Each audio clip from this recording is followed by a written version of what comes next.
Welcome to the Rim Break Rodeo. We hope this video helps. In this video, I will explain how to make ramen better updated.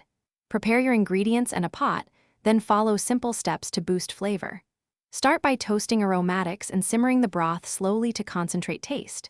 Use toppings like soft-boiled eggs, green onions, and toasted sesame for texture and contrast. Adjust seasoning with soy, miso, or a splash of acidity to balance saltiness and richness. Taste and tweak as you go for a tailored bowl. Build a confident broth by starting with good stock and layering flavors gently. Toast spices and aromatics first, then add stock and simmer to reduce and concentrate taste. A spoon of miso or soy deepens savory notes, while a small splash of rice vinegar brightens the bowl. Finish with sesame oil or chili oil for aroma, and always taste as you go to achieve the balance you prefer. If you're finding this video helpful, please subscribe and like to support the channel and get more tips.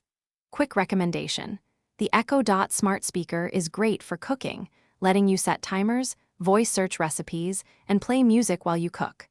I use it to keep both hands free and get precise timing for eggs and noodles.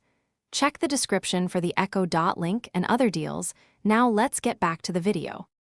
Think of toppings as the personality of your ramen. Mix textures and flavors for interest. Soft-boiled eggs and fatty slices of pork add richness, while raw scallions and crunchy garlic chips provide contrast. Add a protein like tofu or rotisserie chicken to make it a full meal.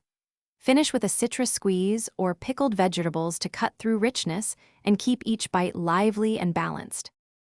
Thanks for watching. Consider subscribing if we helped you.